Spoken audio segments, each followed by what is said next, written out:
ঘটনাটা বলবো তা শুনেছিলাম আমার মায়ের মুখে। আমাকে খুব ছোট বয়সে গল্প বলার ছলে মা এই ঘটনাটি বলেছিলেন। ঘটনাটি আমার মা অর্থাৎ আমার নানুর জীবনে ঘটে যাওয়া ব্যাখ্যাতীত একটি ঘটনা। আমার নানুর প্রথম 2 সন্তান জন্মের পরপরই মারা গিয়েছিল। স্বাভাবিকভাবেই তার তৃতীয় সন্তানের জন্ম হবার পর তিনি অনেক শঙ্কিত ছিলেন এবং আমার নানু ঝাড়ফুঁক ও তাবিজ কবজে খুব বিশ্বাস করতেন। তিনি পরিচিত একজন হুজুরের কাছ থেকে সন্তানের মঙ্গল কামনা করে অনেক আমল নিয়ে করেন এবং তাবিজ গ্রহণ করেন। নানু সুস্থ সুন্দর একটি ছেলে সন্তান এলেও সবাই তো আনন্দিত, কিন্তু সন্তানের জীবন নিয়ে নানু তখনও শঙ্কিত। নানুর পরিচিত সেই হুজুর এসে সন্তানের জন্য দোয়া করে গেলেন।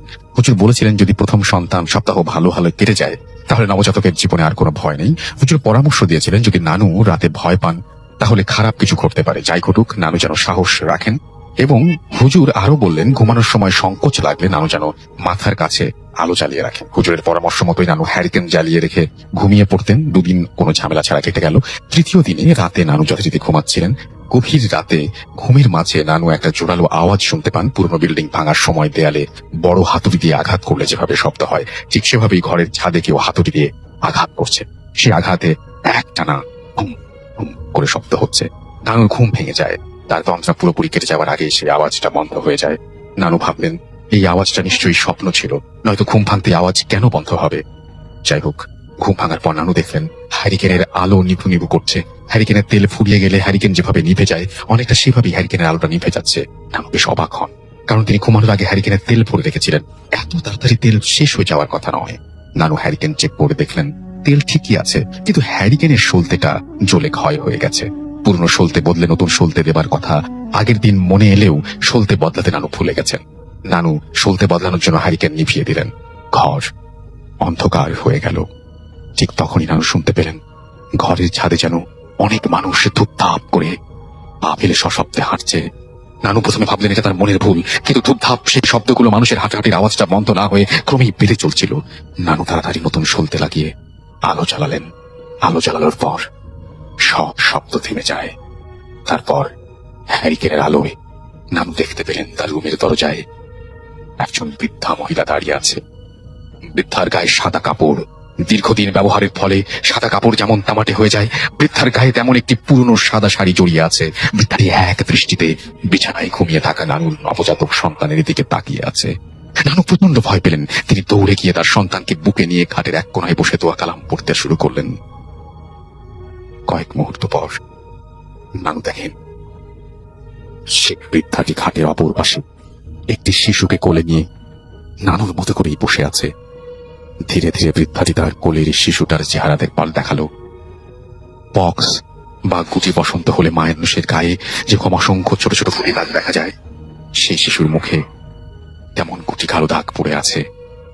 শিশুটির চোখ খোলা, চোখ দুটোতে কোনো মনি নেই। সেই চোখগুলো সব ধপধপে সাদা। বোঝা যাচ্ছে বৃদ্ধার কোলের শিশুটি মৃত। বৃদ্ধা তার কোলের শিশুকে আমার নানুর দিকে বাড়িয়ে দিলেন। নানু বুঝতে পারলেন সেই বৃদ্ধা তার কোলের মৃত শিশুটি নানুকে দিয়ে নানুর কাছ থেকে জীবিত শিশু চাইছেন। নানু চিৎকার দিয়ে কেঁদে ওঠেন। তার চিৎকার শুনে সবাই দৌড়ে আসে, তবে কেউ এসে পৌঁছানোর আগেই সেই বৃদ্ধাটি হাওয়ায় মিলিয়ে যায়। সেদিনের পর নানু আর তার সন্তানের আর কোনো সমস্যা হয়নি। আমার নানু 12 বছর আগে স্বাভাবিকভাবে মৃত্যুবরণ করেন। আমার নানুর সেই সন্তান আমার মামা এখনো বেঁচে আছেন। ঘটনা এটাই। কেউ বলেন সেদিন বৃদ্ধাটিকে আমার নানু বাস্তবে দেখেননি, তিনি স্বপ্ন দেখেছিলেন। কিন্তু নানু ঘুম থেকে উঠে হ্যারিকেনের পুরনো সলতে বদলে নতুন সলতে লাগিয়েছিলেন। এই ব্যাপারটি তো স্বপ্ন ছিল না, আর সলতে বদলানোর সাথেই এই ঘটনা ঘটে গিয়েছিল। আসসালামু আলাইকুম ডিয়ার লিসেনার, আশা করি সবাই অনেক ভালো আছেন এবং সুস্থ আছেন। যারা আজ রাসেল ভাইয়ার এইরকম প্রতিদিন ঘটনা শুনতে চান, বাছাই করা ঘটনা শুনতে চান, তারা অবশ্যই আমাদের এই চ্যানেলটিকে সাবস্ক্রাইব করবেন। আমাদের এই চ্যানেলের মাধ্যমে সর্বদাই আজ রাসেল ভাইয়ার বাছাই করা ইমেল এপিসোডগুলো সবার প্রথম রাত 10টার দিকে আপলোড করা হয়। লিসেনার্স, আপনারা যদি আজ রাসেল ভাইকে ভালোবাসেন, শুধুমাত্র তার ইমেল শুনতে চান, তাহলে অবশ্যই এই চ্যানেলটি আপনাদের জন্যই। চলুন আমরা সরাসরি ঘটনায় যাব। আজকে কয়েকটি ইমেল এপিসোড শুনবো এবং সাথে কিছু ভৌতিক আর্টিস্টের ঘটনা শুনবো। চলুন আমরা সরাসরি ভিডিওতে একটি লাইক দিয়ে ঘটনা শুনে নিই। শুরু হয়ে গেল ভূত এফএম। আপনাদের সবাইকে ভূত এফএমে আমন্ত্রণ জানাচ্ছি এবং আশা করছি যে যেখানে আছেন ভালো আছেন, সুস্থ আছেন। এবং আজকে ভূত এফএম শুরু করতে চাই একটা আমরা ইমেল দিয়ে, যে ইমেলটি আপনাদেরই পাঠানো ইমেল, এবং সেটা আমি যিনি পাঠিয়েছেন তার মতো করেই পড়ে শোনাতে চাই। চলুন শুনে আসি আমাদের আজকের প্রথম ঘটনা।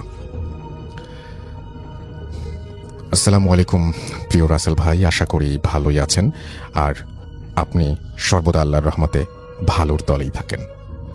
আমি জোবায়েত হোসাইন ইতালির মিলান সিটি থেকে লিখছি। আমি এখানে একটি মিনি মার্কেট চালাই। কর্মসুবাদে আমার মিনি মার্কেটটি যে অ্যাপার্টমেন্টে রয়েছে তার ওপরে লোকদের সাথে স্বাভাবিকভাবেই বেশ ভালো রিলেশন।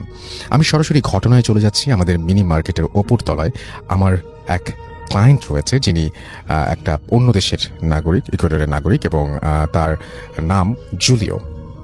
এমনিতে ও রাতে জব করত জানতাম, তবে কোথায় কি জব করত অত বিস্তারিত জানতাম না। ওর ডিউটি ছিল খুবই দীর্ঘ, প্রতিদিন সন্ধ্যা 7টা থেকে কিংবা 8টায় যেত আর ফিরত পরের দিন দুপুর 12টায় কিংবা 1টায়। ও কাজে যাবার সময় আমার মিনি মার্কেট থেকে কোমল পানীয়, জুস কিংবা অন্য সফট ড্রিঙ্কস কিনে নিয়ে যেত। গত সপ্তাহে একদিন কাজ থেকে ফিরে জুস কিনে বাসায় ফেরার সময় ওর সাথে থাকা ব্যাগটি আমার ক্যাশের সামনে ভুল করে রেখে যায়। পরবর্তীতে আমি ব্যাগটি পেয়ে একপাশে রেখে দিই। আমি ভেবেছি হয়তো অন্য কেউ রেখে গেছে, পরে হয়তো নিতে আসবে। তবে ব্যাগটি পাশে রাখার সময় আমি ব্যাগটি একবার খুলে দেখি এর মধ্যে কি আছে, কোনো আইডেন্টিফিকেশন বা আইডেন্টিফাই করার মতো কোনো কিছু আছে কিনা, বা অবৈধ কিছু কেউ রেখে গেল কিনা। এসব ভেবে খুলে দেখি জামা কাপড় আর একটা তসবির মতো, ঠিক তসবি না, হিন্দুদের পৈতার মতো ক্রস চিহ্নের লোহার একটা বস্তু। আমি ভাবলাম হয়তো হবে কোনো খ্রিস্টান ধর্মের অনুসারী, হয়তো সে এগুলো দিয়ে তার ধর্মের চর্চা করে। ঠিক 2 দিন পর ওই ইকুয়েডরের লোকটি সকালে আমার দোকানে আসে কিছু কেনার জন্য। তখন আমার ক্যাশের পেছনে ব্যাগটি দেখতে পেয়ে বলে যে ব্যাগটি আমি এখান থেকে এখানে ফেলে গেছি, অথচ বাসায় খুঁজে অস্থির, গতকাল কাজেও যেতে পারিনি এর জন্য। আমি বললাম, ব্যাগ ছাড়া কাজে যেতে সমস্যা কি? আর আমি ব্যাগটি খুলে চেক করেছি যে কার বা কি কে রেখে গেছে। আমি তো দেখলাম জামা কাপড়, ক্রস টাইপের কিছু। ও তখন ব্যাগটা হাতে নিয়ে আমার সামনে আবার খুলে 2-3টা জিনিস বের করলো। ক্রস ছাড়াও আরো মালা ধাঁচের কিছু আছে, বলে যে এগুলো ছাড়া কাজে যাওয়া যায় না। আমি শুনে কিছুটা অবাক হলাম আর দুষ্টামি করে বললাম যে তুমি কি জাদুটোনা করো নাকি? ও হেসে বলল, না, জাদুটোনা করার সামর্থ্য আমার নেই। আমি যেই হাসপাতালে জব করি ওখানে রাতের ডিউটিতে সমস্যা হয়, তাই সেফটির জন্য এইগুলো রাখি। আমি শুনে কিছুটা অবাক হলাম, আবার আগ্রহ বাড়ল শোনার। মনে মনে আপনাদের ভূত এফএমের কথা মনে পড়ল। আমি প্রায়, আপনি বলে থাকেন আমাদের আশেপাশে যাদের অভিজ্ঞতা আছে এসব ভৌতিক ঘটনার, সেগুলো আপনাদের সাথেই শেয়ার করতে। ঠিক তেমনি আমি ওকে খুব করে অনুরোধ করলাম শোনানোর জন্য। ও প্রথমে বলে যে প্রাইভেসির জন্য এসব ঘটনা বাইরে বলা নিষেধ, ওদের যে ডিরেক্টর তিনি এগুলো বাইরে প্রকাশ করতে বারণ করেছেন। আমিও নাছোড়বান্দা, খুব খুব করে অনুরোধ করায় ভালো সম্পর্ক থাকার কারণে আমাকে বলতে রাজি হলো। আমি মূল ঘটনায় যাচ্ছি। এটি মিলানের বেরগামো শহরের একটি হাসপাতাল। আপনি স্থানটি উল্লেখ করবেন না অনুগ্রহ করে। আমি করে ফেলেছি কারণ আপনি আগে লিখেছেন, এই কথাটা আগে লিখতে হবে যে এটা উল্লেখ করা যাবে না, তাহলে পরের অংশটুকু উল্লেখ করতাম না। ওর ভাষ্যমতে ওই হাসপাতালে সাধারণত যারা কোমায় চলে যায় কিংবা মৃত্যুর দিনক্ষণ সন্নিকটে এসেছে, অর্থাৎ যারা ডাক্তারের চিকিৎসায় নিয়ন্ত্রণের বাইরে চলে যায়, তাদের জন্যই ব্যবস্থা। জুলিও আমায় বলল যে প্রথম বেশ কিছুদিন কাজ খুঁজেছি, কিন্তু আমার জন্য দুষ্কর হয়ে যায়। প্রায় দীর্ঘ 7-8 মাস পর 2017 ফেব্রুয়ারির দিকে হাসপাতালে একটা জব পেয়ে আমি বেশ আনন্দিত ছিলাম। আমার কাজ ছিল রোগীদের রুমে গিয়ে চেক করা, ময়লা আবর্জনা পরিষ্কার, কোনো রোগী মারা গেলে তাকে ডোম ঘরে নিয়ে যাওয়া। আমি শুনেছিলাম যে আমার স্থানে যে কাজ করত তাকে বহিষ্কার করা হয়েছে, তবে কি কারণে হয়েছে জানতাম না। চাকরির প্রথম 2 সপ্তাহ আমার দিনের ডিউটি ছিল, 3য় সপ্তাহ থেকে আমার রাতে ডিউটি পড়ে। আমার এক কলিগ রাতে আমায় বলল যে রাত 1টার পর একটু সতর্ক থাকতে এবং এক কলিগ আরেক কলিগের নজরের আওতায় থাকতে। আমি শুনে ভাবলাম হয়তো কাজে কেউ ফাঁকি দেয় কিনা সেটা নিয়ন্ত্রণ করার জন্য এই ব্যবস্থা। আমি মনে মনে ভাবলাম আমার যে কাজ সে আমি কেউ দেখলেও করবে, আবার না দেখলেও করব। আর হাসপাতালে তো সিসি ক্যামেরা আছেই, তাই অনর্থক কোনো নজরের বিষয়টাকে আমি কেয়ার করলাম না। আমি রুম ক্লিন করে এগোচ্ছি। এমন সময় আমাদের ঝাড়ু বালতি যেখানে রাখি, মনে হলো কালো জামা পরা একটা মানুষ ঢুকলো সেখানে। আমি সোজা গিয়ে ডানে মুখ ঘোরানোর সময় মনে হলো যে কেউ ঢুকেছে। আমাদের স্টাফ সকলেই আকাশি রঙের পোশাক পরা। আমি ভাবলাম যে আবছা আলোতে রাতে আকাশি রঙের পোশাক আমার কাছে কালো লেগেছে, তাই অতটা চিন্তিত ছিলাম না। আমি বাকি কাজ করতে করতে ওই রুমে প্রবেশ করলাম। হয়তো আমার ধারণা ছিল আমার কোনো কলিগকে দেখতে পাবো। আমি দরজা খুলে লাইট সুইচ টিপলাম, কিন্তু আলো জ্বলে না। কিন্তু করিডোরের আলোতে কিছুটা দেখা যায় ভেতরে, অনুমান করার মতো আলো। আমি বালতিগুলো ভরে রাখতে আমার কাছে ভীষণ এক ঠান্ডা অনুভব হলো। আমি ভাবলাম হয়তো যে কোনো বাতাস প্রবেশ করলো, কিন্তু ঠান্ডায় আমার নাক মুখ কাঁপুনি দিয়ে আমার শরীরের অন্যরকম অনুভূতি, যেটা বোঝাতে পারবো না। আমি কিছুক্ষণ স্থির হয়ে দাঁড়িয়েছিলাম আর ভাবছিলাম যে এটা স্বাভাবিক কোনো বাতাস না। আমার তখন স্পষ্ট মনে আছে যে আমার ঠিক পেছনে দরজা, যেখান দিয়ে করিডোরের আলো আসছিল, কিন্তু ফিল হচ্ছিল যেন রুমে কোনো দরজা নেই। আমি যেদিকেই ঘুরি, হাত দিলে কেবল দেয়াল স্পর্শ লাগে, আর দরজা ঠিক আমার পেছনে। আমি প্রায় চারদিকেই ঘুরছি, একই অবস্থা, দরজা ঠিক আমার পেছনে। আমি টেনশন আর ভয় মিলিয়ে বসে পড়লাম ফ্লোরে। এমন সময় আমার দুইজন কলিগ একসাথেই এসে রুমের দরজা খুলে লাইট জ্বালায়, আর আমাকে তারা নাকি ফ্লোরে বসে দুলতে দেখেছিল। জুলিও আমাকে আমার দোকানে বসে কেমন করে দুলছিল সেটা অভিনয় করে দেখালো, ঠিক যেভাবে মাদ্রাসার ছাত্ররা পড়ার সময় দোলে।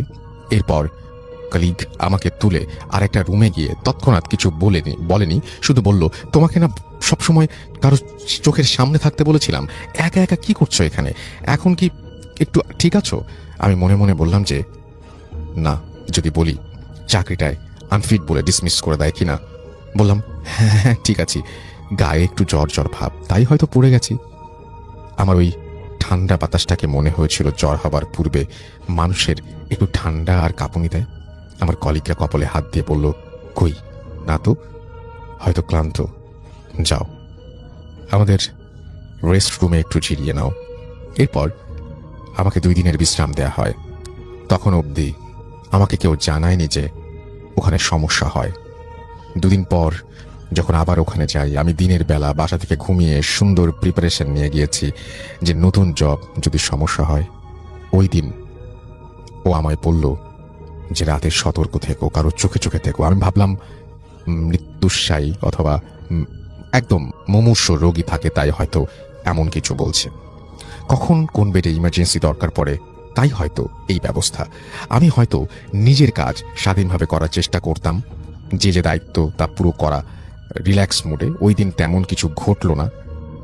ঘটনা ঘটল এর ঠিক 2 দিন পর। ওই দিন সন্ধ্যায় একে একে 5 জন মানুষ মারা গিয়েছে, তাই কাজের চাপও একটু বেশি। 2 জনের আত্মীয় স্বজন এসেছে, আর বাকি 3 জনের কেউ আসেনি খবর নিতে, হয়তো কাল বা পরশু আসবে। আমি আর কলিগরা মিলে লাশগুলো ডোমঘরে নিয়ে গেছি। রাত তখন 2:30 মতো।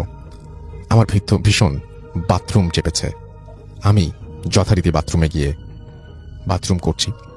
হসপিটালের বাথরুমের কমোডের সাথেই বা দিকে একটা জানালা, কাঠের মধ্যে কাচ বসানো জানালা। আমার কাছে একটু অস্বস্তিকর লাগছে, হয়তো ওই বাইরের দিকে চোখ পড়াতে। বাথরুমের জানালাটা হাসপাতালের পেছনের দিকে একটা জঙ্গলের দিকে মুখ করা। আমি জুলিওকে বললাম যে হ্যাঁ, আমারও অত রাতে একা একা বাথরুমে গেলে জানালা খোলা রাখলে একটু ভয় ভয় করে, মনে হয় কেউ তাকিয়ে আছে কিংবা ভয় দেখায়। জুলিও আমার কথায় সায় দিয়ে বলল, ঠিক ঠিক, আমারও এমনি মনে হয়। এরপর জুলিও বলল, আমার জানালা হাত দিয়ে চেপে রেখেছি যেন না খুলে যায়, বাইরে হালকা বাতাস, তাই একটু টাইট করে বারবার খুলে যেতে চাচ্ছে। আর জানালা পুরোপুরি খোলার আগেই আমি আবার হাত দিয়ে চেপে ধরি। বাতাসের তীব্র গতি, আমার কাছে মনে হয় জানালার ফাঁকা দিয়ে শুধু বাতাস নয়, গ্যাস বের হলে যেমন শব্দ, ঠিক অমন শব্দে বারবার জানালা প্রেসারে ভেতরের দিকে খুলে যাচ্ছে। আমি নিজেকে একটু রিল্যাক্স ভাবে থাকার জন্য হালকা উঁচু হয়ে ছিটকিনিটা লাগিয়ে দিই। এমন সময় বাইরে কারো প্রেজেন্স আমি ফিল করি। জানালার কাচ ছিল কিছুটা ঘোলাটে, ট্রান্সপারেন্ট টাইপের। কারো মুখ এবং নাক কাচের সাথে লাগিয়ে রেখে থাপ্পড় দিচ্ছে জানালার কাছে, আর ভয়ঙ্কর স্বরে একটা চিৎকার। আমার কাছে মনে হলো যেন জানালার ছিটকিনি লাগানোতে ওই জিনিসটা খুব খুশি হয়নি, আমাকে ভয় দেখাতে পারছে না। আমি ওই জানালার জিনিসটার চিৎকার শুনে প্রচন্ড ভয়ে আমার কলিগদের ডাকার জন্য বা বাঁচাও বলে চিৎকার দেওয়ার জন্য চেষ্টা করছি, কিন্তু আমার কাছে মনে হচ্ছে যেন আমি বোবা, শুধু আর্তনাদজনিত শব্দ বের হয় গলা দিয়ে, কিন্তু বোঝার মতো কোনো শব্দ বের হচ্ছে না। আমি ওই জিনিসটা কাচের সাথে মুখ চাপ দিয়ে রেখেছে, তো রেখেছি এবং সরানোর জন্য আমি যেই না থাপ্পড় দিচ্ছে এবং থাপ্পড় দিচ্ছে আর গোঙানির মতো চিৎকার করছে। আমি প্রচন্ড ঘেমে আধা টয়লেটরত অবস্থায় ওখান থেকে লাফ দিয়ে দূরে সরে যাই। আমি জানালার দিকে তাকিয়ে যখন দেখতে পেলাম ওটা বাম দিকে আস্তে আস্তে চিৎকার করতে করতে সরে পড়লো। আমার বাথরুমের দরজায় আমার কলিগরা আমায় ডাকছে আর বলছে যে আমি কি ভেতরে, আমি কি ঠিক আছি। আমি নিজেকে পরিষ্কার করে চোখ মুখে পানি দিয়ে বের হলাম আর বাইরে এসে তাদের কথা শুনছি যে 5-6 মিনিট ধরে আমি ভেতরে অদ্ভুত শব্দ করছি। তারা আমাকে ডাকছে, কিন্তু আমি কোনো উত্তর না দিয়ে কেবলই শব্দ করে যাচ্ছি। এরপর আমাকে সবাই অফিসিয়াল ডেস্কে নিয়ে গিয়ে কিছু খেতে দেয় আর ডিরেক্টর এসে ক্রস চিহ্নের ওই জিনিসটার কথা বলে, যেটা আমার ব্যাগে আমি দেখেছিলাম। জুলিও আরও বলল যে ওদের হসপিটালের স্টাফরা রাতে অন ডিউটির সময় জামার সাথে বেল্ট টাইপের যেটা আছে সেটির সাথে গেঁথে রাখতো। আমাদের রুল দেয়া আছে যে কোনো নার্স কিংবা ডাক্তার যদি কোনো কমান্ড দেয়, বিশেষ করে রাতের বেলায়, তাদের সাথে ক্রস থাকতে হবে কিংবা তসবির মতো থাকতে হবে, আবার হলি ওয়াটার থাকতে হবে, ওদের প্রচলিত পবিত্র পানি যেটি, এবং সেটি ছিটানো রোজকার দৃশ্য। এখন থেকে ওখানে জোড়ায় জোড়ায় কাজ করতে হয়। এমনকি বাথরুমে গেলে দরজা হালকা খুলে রেখে তার গেইটে তার কলিগদের দাঁড়িয়ে থাকবে। এভাবেই চলছে। বেশ কয়েকবার এই নিয়ে লেখালেখি হয়েছে। আমাদের পুরাতন হাসপাতালটি বন্ধ ঘোষণা করে নতুন একটি খুলেছে, কিন্তু এখানেও সেই একই সমস্যা। 3 সপ্তাহ আগের ঘটনা, আমাদের এক স্টাফ হঠাৎ রাতে এক কোমায় থাকা রোগীকে বিছানা থেকে টেনে হিঁচড়ে নামিয়ে তিনি বিছানায় গিয়ে ঠিক কোমার রোগীটির মতো আচরণ করতে লাগলো। টিভির ফুটেজে দেখে পরে তৎক্ষণাৎ তাকে উদ্ধার করা হয়। এই অবস্থার মধ্যে দিয়ে যাচ্ছে। জুলিও আরও বলল আরও ঘটনা আছে, সময় করে আর এক সময় বলবে। এই ছিল ঘটনা, হয়তো সাজিয়ে লিখতে পারেননি। যাই হোক, ঘটনাটি আপনি লিখেছেন সেজন্য আপনাকে অসংখ্য অসংখ্য অসংখ্য ধন্যবাদ।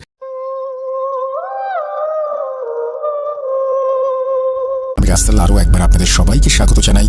যারা ভূত.com-এ আসতে চান তারা কিন্তু বাসায় বসেও আমাদের শোতে অংশ নিতে পারেন। আপনার ঘটনাটি রেকর্ড করে ফেলবেন, রেকর্ড করে ফেলুন। আপনাদের প্রত্যেকের হাতে স্মার্ট ডিভাইস রয়েছে এবং সেই মোবাইল ফোনের মাধ্যমে কিন্তু আপনারা আপনাদের ঘটনা রেকর্ড করে অ্যাটাচ করে পাঠিয়ে দিতে পারেন ইমেইলের মাধ্যমে। তাহলেই আর কোনো ঝামেলা নেই। যাই হোক, আমরা আসলে খুবই বেশি জোর দিচ্ছি, নেক্সট কয়েক মাস জোর দেব অডিও ক্লিপের ওপরে। চলুন কথা না বাড়িয়ে আরো একটি অডিও ক্লিপ শুনে আসি।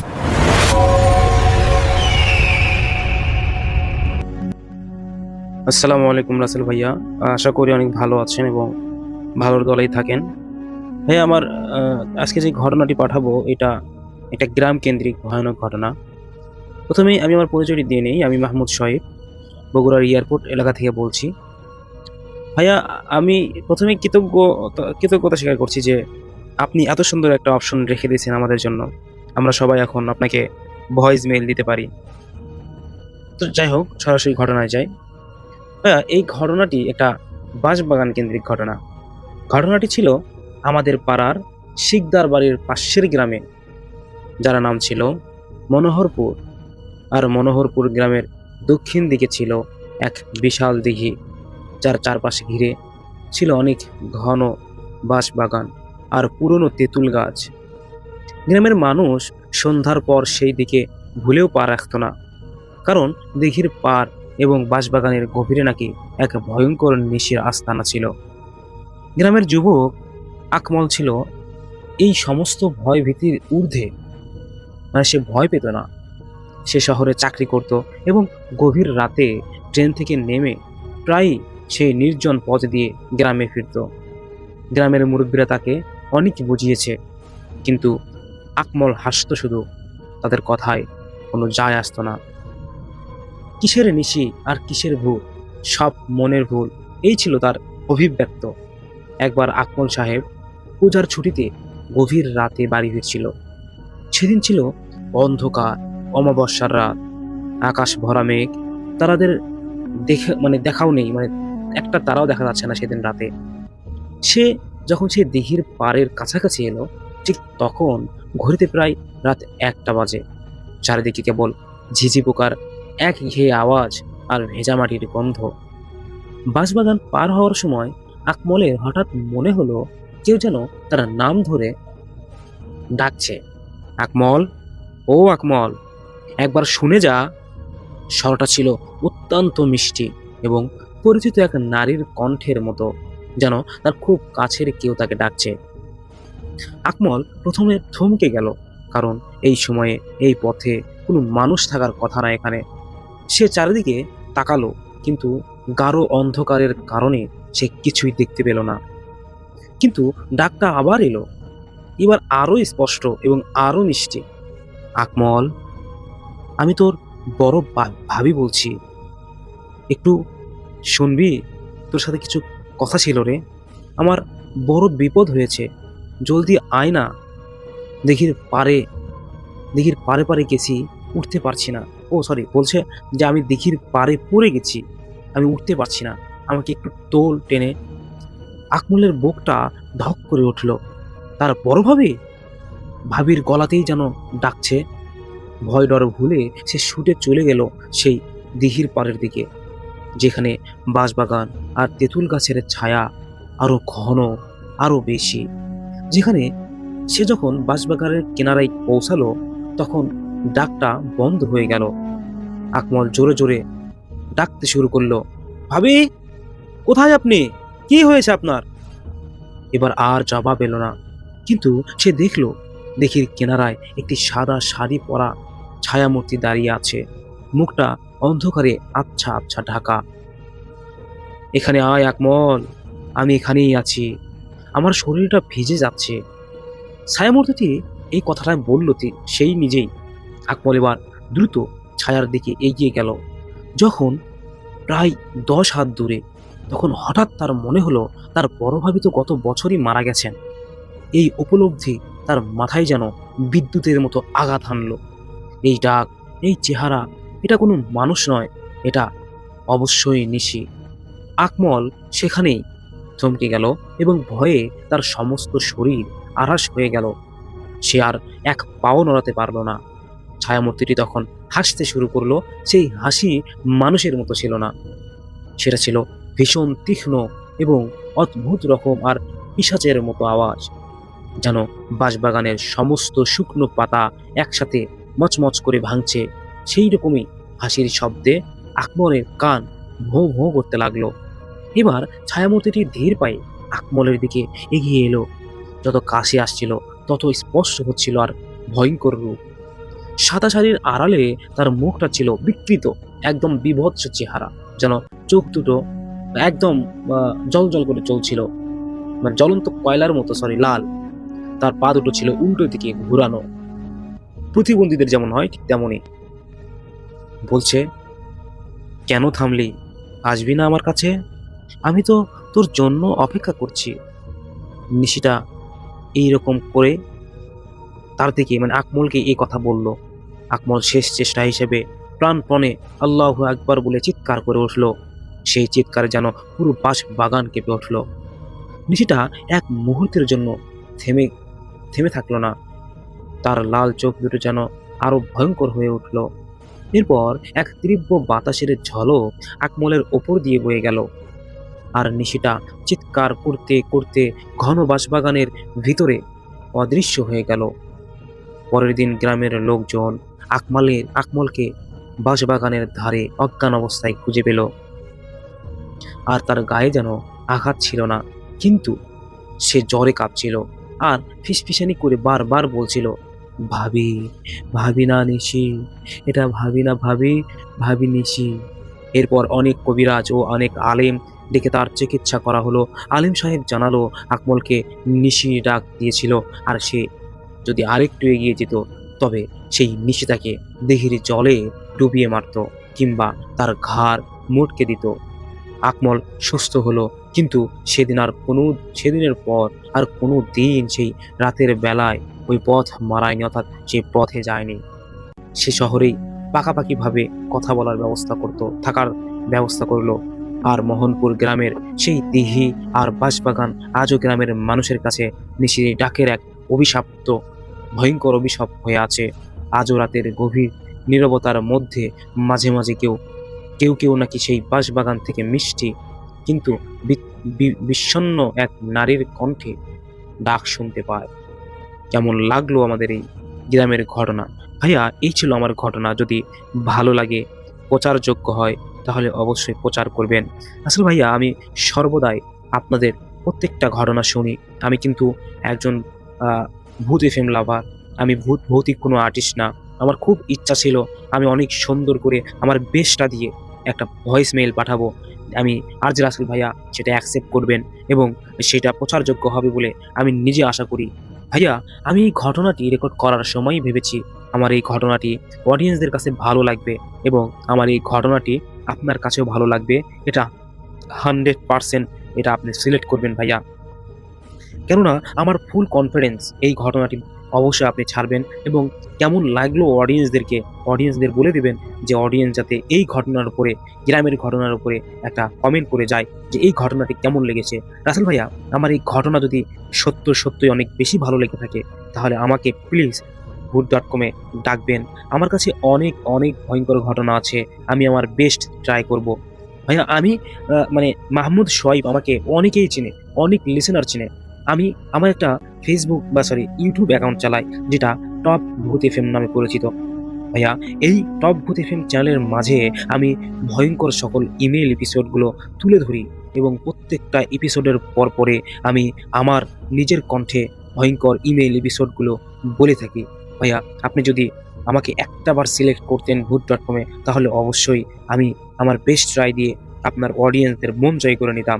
যাই হোক ভাইয়া, এই ছিল আমার ঘটনা। ভালো থাকবেন। আসসালামু আলাইকুম।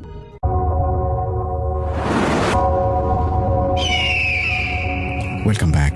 আপনাদের সবাইকে স্বাগত জানাই আমি রাসেল। আশা করছি আপনারা সবাই ভালো আছেন, ভালোর দলে আছেন। আমিও ভালো আছি আর ভালোর দলে আছি। চলে যাব আরও একটি ঘটনায়। যদি ভালো লাগে সাথে থাকবেন। প্রথম যে ঘটনাটি আপনাদের সামনে উপস্থাপন করতে যাচ্ছি, মূলত এই ঘটনাটি ঘটেছিল ওনার খালামণির সাথে। আর এই ঘটনাটির প্রত্যক্ষদর্শী এই নওশিনাপুর নানা, নানি, নওশিনাপুর আম্মু, অনেকেই। ঘটনাটির সাল 1979 বা 80 এরকম হবে আর কি, এতটুকু জানিয়েছেন নওশিনাপুর। এক্সাক্ট সালটা বলা মুশকিল, তো উনি বলেছেন এরকম সাল একটা হতে পারে আনুমানিক। তো ওনার বড় খালা তখন ক্লাস 7-এ পড়েন। তখন খালার বয়স 14 কি 15 হবে। বগুড়া শহরের ঠনঠনিয়া এলাকার বটতলা নামক জায়গা থেকে কিছুটা দূরে বাড়ি ছিল তখন তাদের। তো বটতলা থেকে বাড়িতে হেঁটে যেতে বড় জোর সময় লাগতো 1 মিনিটের মতো। তখন কালী পূজার সময় ছিল। একদিন স্কুল থেকে ফেরার পথে এক প্রতিবেশীর থেকে ওই বটতলায় পূজার কথা শুনে এই খালামণি উনি চিন্তা করেছেন যে সে পুজো দেখতে আসবে। তো উনি কোন রকম খাওয়া দাওয়া বাড়ি থেকে করেই পুজোর আয়োজন দেখতে যাওয়ার জন্য তার মায়ের কাছে বায়না ধরে। এখন মেয়ে যাবে ওখানে, এই নওশিনাপুর নানই একটু চিন্তা করছিলেন আর কি।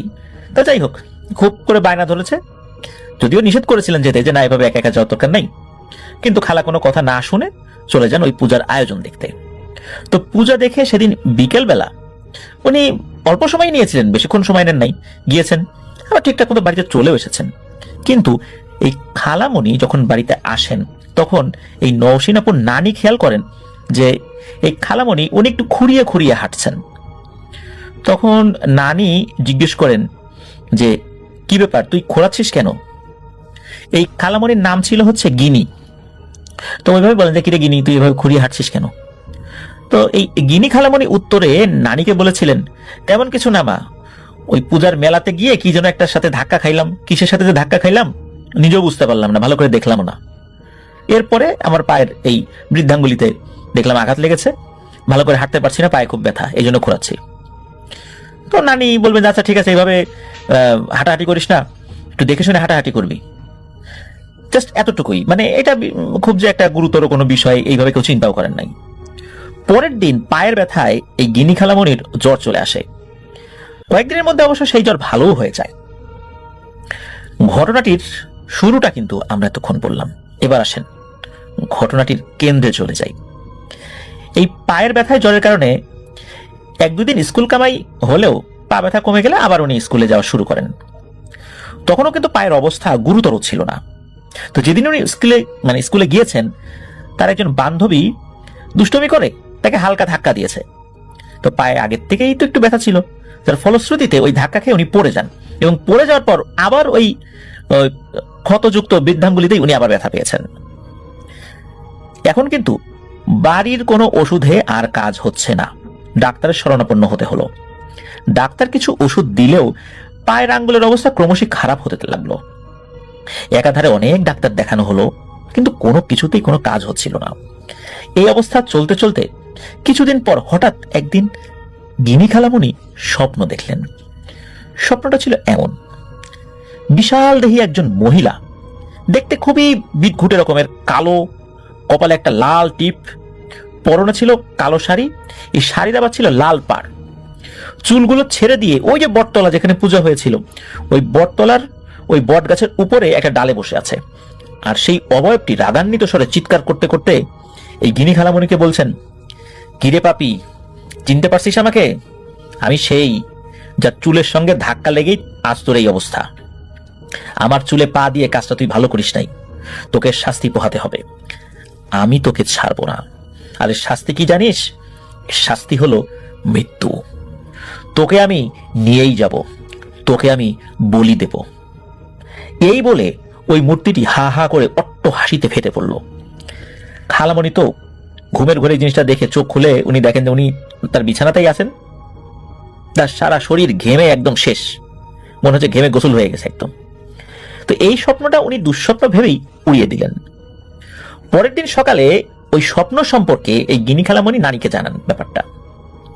স্বপ্নটা দেখার পর থেকেই মূলত এই পরিবারে এক কালো অধ্যায়ের সূচনা হয়। কেন জানি ধীরে ধীরে খালামণি বদলে যেতে লাগলেন। উনি কোনো কিছু খেতে পারতেন না, খেতে গেলেই খাবারের উপরে নাকি এক ভয়ানক মহিলার মুখাবয়ব দেখতে পেতেন, আর শুনতে পেতেন একটা শব্দ, মৃত্যু মৃত্যু মৃত্যু, এরকম শব্দ শুনতে পেতেন। একটাই শব্দ বারবার উনি শুনতে পেতেন, আর উনি সেই মহিলার মুখটাই দেখতে পেতেন যাকে স্বপ্নে দেখেছিলেন, বটতলার সেই বটগাছের উপরে বসেছিল। আর ওই খাবার খেতে বসলে শুধু যে ওই মৃত্যু মৃত্যু শব্দটাই শুনতেন বিষয়টা এমন নয়, সেই শব্দের পরে এক অট্ট হাসিও শুনতে পেতেন, যেটা অন্য কেউ শুনতে পেত না। এই কারণে মূলত উনি খাবার খেতে পারতেন না। এদিকে কি হয়, ওনার যেই পায়ের আঙ্গুলে আঘাত লেগেছিল ওই আঙ্গুলে ঘায়ের সৃষ্টি হয়, এবং ঘা বাড়তে বাড়তে আস্তে আস্তে হাঁটু পর্যন্ত চলে আসে। তো এগুলো দেখে আশেপাশের মানুষ এই নৌসিনাপুর নানিকে বলেন যে, মেয়ের তো বাতাস লাগছে, ভালো কবিরাজ দেখাও গিনির মা। এদিকে নানিও কিন্তু সেই অনুযায়ী কবিরাজের খোঁজ করতে থাকেন। প্রথম দিন একজন কবিরাজ এসে খালামণিকে দেখেন। তো কবিরাজ যেই না খালামণির বাম হাতের কনিষ্ঠ আঙ্গুল ধরে, তখনই খালামণির ভয়েস চেঞ্জ হতে থাকে, ওনার উপর সেই পিশাচটা ভর করে আর ভয়ঙ্কর শব্দে কথা বলা শুরু করে। কবিরাজ বলে, এই কে তুই? কোথা থেকে ধরেছিস এই মেয়েকে, আর কি জন্য ধরেছিস, ওর অপরাধ কি? খালামণির গলা সেই পিশাচ বলে ওঠে, আমি বটতলার ওই বট গাছে থাকি, কালী পূজার দিন আমার পূজার স্থানে আমি যাব, আমি স্নান করে সবেমাত্র চুল বিছিয়েছি, আর এই মেয়ে এসে আমার চুলে পা দিয়েছে, তাই আমি রাগে আমার চুল দিয়েই ওকে ধাক্কা দেই আর ও পড়ে যায়। ওর শাস্তি কিন্তু এখনো হয় নাই, শাস্তি কেবল শুরু, আর ওর শাস্তি হলো মৃত্যু। এই কথা বলার পর খালামণির ভিতরে থাকা ওই পিশাচ রাগে গজগজ করতে থাকে, এক ধরনের ভয়ঙ্কর শব্দ করতে থাকে। খালামণিকে দেখা শেষে ওই কবিরাজ বাড়ির সকলকে বলেন, আপনাদের মেয়েকে খুবই ভয়ঙ্কর এক পিশাচিনী ধরেছে। এই পিশাচিনী কালী সাধক, ও ভয়ঙ্কর ব্ল্যাক ম্যাজিক জানে। আমি আপাতত কিছু পানি পড়া দিচ্ছি, আর তার সঙ্গে কিছু পড়া তেল দিচ্ছি, যেটা ওর সমস্ত শরীরে বিশেষ করে পায়ের অংশে লাগাবেন, আর পানি পড়া দিয়ে 7 দিন গোসল করাবেন। আমি আপাতত বাড়ি বন্ধ করে যাচ্ছি, 7 দিন পর আমি আবার আসবো। তো 7 দিন কিন্তু গিনি খালামণি ভালোই ছিলেন। 7 দিন পর আবার আগের মতো উনি অসুস্থ হয়ে যান, বাড়ির কাউকে সহ্য করতে পারেন না। এদিকে এই নৌসিনাপুর আম্মুকে উদ্ভট সমস্ত নামে ডাকা শুরু করে, মানে এই শব্দগুলোর সাথে ওনারা পরিচিত না, অদ্ভুত রকমের শব্দ। এদিকে 7 দিন যায়, 15 দিন যায়, ওই যে কবিরাজের আসার কথা 7 দিন পরে, ওই কবিরাজ আর আসে না। কবিরাজকে একটা সময় খবর দেওয়া হয়। খবর দেওয়ার পর ওই কবিরাজ জানায় যে এই গিনি নামের মেয়েটাকে উনি আর চিকিৎসা করতে পারবেন না। কেন পারবেন না সেটা জানতে চাইলে উনি কিছু বলেন না। এভাবেই অতিবাহিত হয়ে যাচ্ছিল তাদের দুর্বিষহ জীবন। দিনের পর দিন অনেক কবিরাজ আসে, কেউ পানি পড়া, কেউ তেল পড়া, আবার কেউ তাবিজ দিয়ে যেত। কত শতবার যে ওই বাড়িটা বন্ধ করা হয়েছে, কিন্তু খালামণি পরিপূর্ণভাবে আর ভালো থাকতো না। কয়েকদিন ভালো থাকতো, এরপর আবার সেই আগের মতোই অবস্থা। খালামণির স্কুলে যাওয়া বন্ধ হয়ে যায়। একদিন নাটোর থেকে এক কবিরাজ আসে, উনি আয়না পড়ানো জানতেন। এই কবিরাজ খালামণিকে আয়নার দিকে তাকাতে বললেন, আর বললেন যে, গিনি, এই আয়নায় তুমি কি কিছু দেখতে পাচ্ছ? সবাইকে অবাক করে দিয়ে গিনি খালামণি বলতে লাগলেন, হ্যাঁ আমি দেখতে পাচ্ছি একটা কবর, আর কবরের পাশে একটা নাম ফলক আছে, সেখানে আমার নাম লেখা গিনি। কবিরাজ আবার বললেন, দেখো তো মামনি, আবার কি দেখতে পাও? গিনি খালামণি আবার সেই একই উত্তর দিল যে একটা কবর, সেই কবরে একটা নাম ফলকে আমার নাম লেখা গিনি। তৃতীয়বার কবিরাজ আবার বললেন যে দেখো তো মামনি, আবার কি দেখতে পাও? তখন খালামণি বলল, না এখন তো আর কিছুই দেখতে পাচ্ছি না। কবিরাজের মুখ একদম ফ্যাকাশে হয়ে গেল, খুব চিন্তিত হয়ে পড়লেন। কবিরাজ শুধু এতটুকুই বললেন, আসলে অনেক দেরি হয়ে গেছে, আল্লাহকে ডাকেন, আমার হাতে এখন আর চিকিৎসা করার মতো কোনো বিদ্যা বুদ্ধি নাই, আমার জারি জুরি সব শেষ, এখন আল্লাহ পারেন এই মেয়েটাকে সুস্থ করতে। পরিবারের সকলের তো মন খারাপ হয়ে গেল কবিরাজের এমন কথা শুনে। এরই মধ্যে দিনের বেলা একটা ভয়ানক ঘটনা ঘটে। পরিবারের সবাই বসে আছে বাড়ির বারান্দায়। হঠাৎ করে ধপাস করে একটা শব্দ হয়।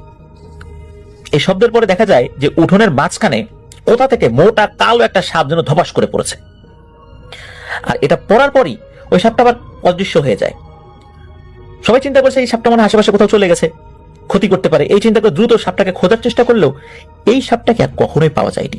সাপটা কোথা থেকে আসলো, হঠাৎ করে উপর থেকে ঠাস করে পড়লো, আবার কোথায় বা হারিয়ে গেল, এটা কিন্তু আর বোঝা যায়নি। তো এরকম করে ছোটখাটো কিন্তু অনেক ঘটনাই ঘটে, যেগুলো বলতে গেলে দীর্ঘ সময় লাগবে। এই কারণে ওই সমস্ত ছোটখাটো ঘটনাগুলো নসীন আপু পাঠান নাই বা বলেন নাই। তো একদিন নানি একটা স্বপ্ন দেখেন। তো স্বপ্নে দেখেন যে এই নসীনাপুর নানির মুরগিগুলো বাইরে উনি ছেড়ে দিয়েছেন। প্রত্যেক একটা চিল এসে ছো দিয়ে একটা মুরগির বাচ্চাকে নিয়ে গেল। শুধু তাই না, একটা বাচ্চা নিয়ে যাওয়ার পর আবার আর একটা বাচ্চা নিয়ে যাওয়ার জন্য সে দূরে ওত পেতে বসে আছে। নানি পরহেজগার মানুষ ছিলেন, উনি এই স্বপ্নটার অর্থ অনেকটাই বুঝতে পেরেছিলেন। বগুড়াতে যখন চিকিৎসা হলো না, তখন গিনি খালামণিকে নিয়ে নানা ভাই ঢাকাতে যান। যেহেতু খালামণির পায়ের সমস্যা ছিল, তাই উনি হাঁটাচলা করতে পারতেন না। তাই খালামণিকে ডাক্তার দেখিয়ে সিঁড়ি দিয়ে নামার সময় কোলে করে নামতে হতো, তাকে কোলে করে নামাতে হতো আর কি। তো যেই না সিঁড়ি দিয়ে নামতে গিয়েছেন নানা ভাই, তখন এই নানা ভাই পেছন থেকে একটা ধাক্কা অনুভব করেন এবং এরপরই উনি পড়ে যান। এটাই যে খুব বড় ক্ষতি হয়েছে বিষয়টা এরকম না, কিন্তু এই ঘটনারই সামান্য অল্প সময় পরেই আর একটা ভয়ানক ঘটনা ঘটে। সেটা হচ্ছে যখনই ওনারা রাস্তায় বের হয়েছেন, হঠাৎ করে বেশ বড় একটা গাড়ির সামনে ওনারা পড়ে যান। কিন্তু গাড়িটা হার্ড ব্রেক করেছিল, আর কয়েক ইঞ্চি যদি আগাতো গাড়িটা ব্রেক করার পরেও, তাহলে ভয়ঙ্কর একটা ধাক্কা লাগতো, আর ওখানে একদম স্পট ডেথ হওয়ার সম্ভাবনা খুব বেশি ছিল। ওই যাত্রায়ও আল্লাহ তাদেরকে বাঁচিয়ে নেন। অন্যদিকে এইবার ঢাকার ওই যে ডাক্তারকে দেখাতে এসেছিলেন, ডাক্তার পরবর্তীতে জানিয়ে দেন যে এই মেয়ের চিকিৎসা উনি করতে পারবেন না। কেন করতে পারবেন না? এটা কেমন কথা? অনেক অনুরোধ করার পরেও ডাক্তার এই মেয়েটার কোনো চিকিৎসা করবে না বলে জানিয়ে দেন। ডাক্তার বলেন যে যেই দিন ওই মেয়েটাকে উনি দেখেছেন, ওই রাত্রেই একটা ভয়ানক স্বপ্নেও উনি দেখেন। স্বপ্নের মধ্যে উনি দেখেন খুবই রাগান্বিত একজন ভয়ানক মহিলা, কালো কুচকুচে চেহারা। এই মহিলাটি ডাক্তারকে বলছে যে বগুড়া থেকে যেই মেয়েটা এসেছিল, এই মেয়ের যদি তুই চিকিৎসা করিস, তুই তো শেষ হবি, তোর বংশকে আমি নির্বংশ করে দেব। প্রথমে তোকে মারবো, তারপর তোর ছেলেকে মারবো, তারপর আর যারা আছে তাদেরকে মারবো, সুতরাং এর চিকিৎসা করবি না। ডাক্তার এই ধরনের স্বপ্ন দেখার পর উনি এই কারণেই এই গিনি খালামণির চিকিৎসা করতে অপারগতা প্রকাশ করেন। একজন ডাক্তার এই ধরনের স্বপ্ন দেখে উনি অপারগতা প্রকাশ করবেন, বিষয়টা খুবই অন্যরকম হলেও এটাই সত্য। এইভাবে কেটে যাচ্ছিল দিন। দীর্ঘ 11টি মাস কেটে যায়। খালামণি আস্তে আস্তে অসুস্থ হতে থাকেন। ধীরে ধীরে উনি একদম বিছানা থেকেই আর উঠতে পারেন না, একদম শয্যাশায়ী হয়ে যান। প্রায় 1 বছরের কাছাকাছি হয়ে যাচ্ছে। কালী পূজার মানে পরবর্তী কালী পূজার 6 থেকে 7 দিন আগে গিনি খালামণির অবস্থা আরো খারাপ হয়ে যায়। গিনি খালামণি ঘরের আশেপাশে ভয়ঙ্কর ভয়ঙ্কর কালো রঙের সাপ দেখতে পেতেন, যে সাপটা অন্য কেউ দেখতে পেত না। সাপ দেখার পর চিৎকার করতেন, সাপ সাপ সাপ। আশেপাশের লোকজন চলে আসতো, কিন্তু অন্য কেউ সাপ দেখতে পেত না। আর এদিকে উনি তো খেতেও পারতেন না। খেতে না পেরে আস্তে আস্তে তার শরীর শুকিয়ে একদম জীবন্ত কঙ্কালের মতো হয়ে যায়। এর মাঝে চলে আসছে কুরবানির ঈদ। কুরবানি ঈদের আর মাত্র 2 দিন বাকি। তো খালামণির জন্য এই নৌসিনাপুর নানা লুকিয়ে লুকিয়ে কানতে কানতে ওনার চোখের কোনায় ঘা হয়ে গিয়েছিল, মানে এতটা কান্নাকাটি উনি করেছিলেন। নানার কান্না করা দেখে এই গিনি খালামণি বলতে লাগলেন, আব্বা আর মাত্র 2 দিন পর সব ঠিক হয়ে যাবে, কান্না করেন না। ঈদের 2 দিন আগেই ছিল কালী পূজা। যেদিন কালী পূজার বলিদান হয় ঠিক ওই দিন খালামণি নানা ভাইকে বলতে লাগলেন যে আব্বা রান্নাঘর থেকে বটি নিয়ে আসেন তো। তো নানা ভাই উত্তরে বললেন, কেন মা, বটি দিয়ে কি করবা? তখন গিনি খালামণি বললেন, বটি নিয়ে এসে আমাকে আপনি বলি দেন, আমার খুব কষ্ট হচ্ছে, আর বাঁচতে ইচ্ছে করছে না। তার কথা শোনার পর বাড়ির সকলে বুঝতে পারেন ভয়ানক কিছু একটা হতে যাচ্ছে। তখন সবাই মিলে কোরআন তেলাওয়াত করা শুরু করেন, কিন্তু লাভ হয় না। শেষ পর্যন্ত সেই ভয়ঙ্কর পিশাচিনীটাই সফল হয়, খালামণির মৃত্যু হয়। মারা যাওয়ার আগে খালামণি প্রচন্ড কষ্ট পেয়েছিলেন। মারা যাওয়ার আগে একটা কথা বলেছিলেন নানা ভাইকে, সেটা হচ্ছে, আব্বা কাজলকে যেন কখনো পানিতে নামতে না দেয়া হয়। এই কথাটা কেন বলেছিলেন সেটা আর জানা যায়নি। এই কাজল হচ্ছে এই নওশিন আপুর আম্মু। এটি ছিল ঘটনা। সো মাচ আপনার ঘটনার জন্য আপনাকে ধন্যবাদ। আমরা দেখতে পাচ্ছি যে আমাদের এখানে আরো একটা ইমেইল আছে, সেই ইমেলটা আমি একটু পড়ে শোনাতে চাই আপনাদেরকে, এবং আশা করছি যে এটাও আপনাদের ভালো লাগবে। এবং আমি এরকম প্রচুর ইমেল চাই, আসলে ইমেল পড়তে অনেক ভালো লাগে এবং আপনারাও পছন্দ করেন আমি জানি, এবং যারা লেখেন তারা খুব চমৎকার করে লেখেন। এরকম ইমেল আমি প্রচুর চাই, প্রচুর, যেটা সত্যি ঘটনা হলে সবাই ভালোবাসেন আসলে। যাই হোক, আমাকে লিখছেন, রাসেল ভাই নমস্কার নেবেন, আমি আশু যশোর বিমানবন্দর রোড আরবপুর থেকে লিখছি। আজই প্রথম ভূত এফএমে কোনো ঘটনা পাঠালাম, যদি ঘটনাটি আপনাদের ভালো লাগে তাহলে এই ঘটনাটি সবাইকে পড়ে শোনাবেন। ঘটনায় যাওয়ার আগে কিছু কথা বলে নিলে ভালো হবে। এটা আমার মেজো ভাইয়ের কাকি শাশুড়ির মৃত্যুকে নিয়ে ঘটনা। তারা আমাদের পাশের জেলাতেই থাকেন, কারণবশত জেলাটার নামটা বললাম না। মূল ঘটনায় যাবার আগে কিছু কথা বলে রাখি। আমাদের হিন্দুদের মৃত ব্যক্তিকে যারা শ্মশানে নিয়ে যায় তাদেরকে কাঠোরে বলে। আর আমাদের মারা যাওয়ার 11 দিন থেকে শ্রাদ্ধের বিভিন্ন আনুষ্ঠানিকতা আরম্ভ হয়। 12তম দিনে মহাভোজের আয়োজন হয় এবং 13তম দিনে কীর্তন ও প্রার্থনা হয়। আর মহাভোজের দিন মৃত ব্যক্তির আত্মার উদ্দেশ্যে নিমন্ত্রণ করা হয়। ঘটনাটি ঘটে 10 নভেম্বর 2017 তারিখ শুক্রবার। মৃত ব্যক্তির ছিল নানান ব্যাধি, যেমন কিডনি নষ্ট হয়ে যায়, গ্যাসের সমস্যা, তার শরীরের ভেতরে অধিকাংশ জিনিসই নষ্ট হয়ে যায়, আরও অনেক সমস্যা যা ডাক্তারের হাতের বাইরে চলে যায়। আমরা সবাই জানতাম যে তার মৃত্যু অবধারিত। একটু বলে রাখি, তাকে বারান্দায় একটি খাটে থাকতে দেওয়া হতো এবং সাথে বাড়ির অন্য সদস্যরাও থাকতো। হঠাৎ 10 তারিখ সকালে তিনি পরলোক গমন করেন। সমস্ত বাড়িতে এক অন্যরকম পরিবেশ। দূর দূর থেকে আত্মীয় স্বজনরা বাড়িতে এসে জমা হচ্ছেন। যথারীতি সব কাজ শেষে তাকে শ্মশানে নিয়ে সমাধিস্থ করা হয়। বাড়িতে আস্তে আস্তে লোকের সংখ্যাও কমে যায়। চারিদিকে থমথমে পরিবেশ। কেবল তার মেয়েরা মায়ের শোকে আর্তনাদ করছে। মৃত ব্যক্তি মারা যাবার আগে তার বোনকে আসতে বলেছিলেন দেখবে বলে, হয়তো কোনো কারণে সে আসতে পারেনি, কিন্তু মারা যাবার পর সে এসেছিল। সেদিন রাতে ওই খাটেই তার বোন এবং মেয়ে ঘুমায়। এত সময় সব ঠিকঠাক চলছিল। রাত বেড়ে ঘড়ির কাঁটা যখন আনুমানিক 2টার দিকে, তখন হঠাৎ ঘরের চালে খুব জোরে সোরে একটা আওয়াজ হলো, যেন কেউ চালে ইট মারছে। এতে মোটামুটি সবাই জেগে গেছে, কিন্তু সবাই যে যার মতো চুপ করে শুয়ে থাকে। ওই আওয়াজটাকে কেন্দ্র করে সবাই কেমন যেন ভীত হয়ে যায়। ঠিক তখন থেকেই আরম্ভ হয় অস্বাভাবিক ঘটনা। প্রথমে বারান্দায় শোয়া সেই বোনের গায়ের থেকে আপনা আপনি কম্বল বারবার পড়ে যাচ্ছে। কেমন যেন অন্যরকম অনুভূতি হচ্ছে তার। বোনটি এবার হঠাৎ করে খেয়াল করে দেখে যে অন্ধকারে কেমন যেন মানুষের আকৃতির তার কম্বল ধরে টানছে। ভয় তার গলা থেকে কোনো আওয়াজ বের হচ্ছে না। অনেক চেষ্টা করেও সে কিছুই করতে পারছে না। এক পর্যায়ে ওই আকৃতিটা কম্বল দিয়ে তার গলা চেপে ধরছে। ঠিক তখনই সে যা দেখে, তার জন্য সে প্রস্তুত ছিল না। সে দেখে যে তারই মারা যাওয়া বোন পুরো সুস্থ অবস্থায় তাকে গলা টিপে ধরছে এবং প্রচণ্ড অন্ধকারে তার ওপর চাপ দিচ্ছে। আর কিছু সময় এভাবে থাকলে হয়তো তাকে আর জীবিত ফেরত পেতাম না। এমন সময় থাকা অন্য মহিলাটির গায়ে তার হাতের স্পর্শ করলে সে কিছুটা স্বাভাবিক হয়। তার সাথে এই পর্যন্ত তার পাশে মৃত ব্যক্তির এক মেয়ে তখনও ঘুমাচ্ছিল। এবার তার কাছে ওই আকৃতিটা যেয়ে বসে এবং তার মাথায় হাত বুলায়। যে মৃত ব্যক্তির বোন অসাড় হয়ে দেখে, কিন্তু সে কিছুই বলতে পারে না বা করতে পারে না। এটাও বলে রাখা ভালো যে ওই মহিলা তার ছেলে মেয়েদের খুব ভালোবাসত। তিনি নিজের ঔষধের টাকা দিয়ে ছেলে মেয়ের বউয়ের জন্য গয়না বানিয়েছিলেন। তারপর থেকে বাড়িতে সবসময় থমথমে পরিবেশ থাকতো। ঘটনা এখানেই শেষ হয়নি। এবার আরো রোমাঞ্চকর কিছু ঘটনা ঘটে। এবার শ্রাদ্ধের দিন বাড়ি ভর্তি সব লোকজন নিয়ম অনুসারে সব কাঠুরেদেরকে নিমন্ত্রণ করে মহাভোজে অংশগ্রহণ করার জন্য। আর সেই সাথে ওই মৃত ব্যক্তি ও অন্য প্রয়াত ব্যক্তিদের নিমন্ত্রণ করা হয়েছে, তাদেরকে সময় দেওয়া হয়েছে রাত 9টার সময়। রাত 8:30 মধ্যে সব কাঠরে চলে যায়। খাবার পরিবেশন করা শেষ, মৃত ব্যক্তির এক জামাই উপহাস করে বলে, আরে মরা মানুষ কি কখনো খেতে আসে নাকি?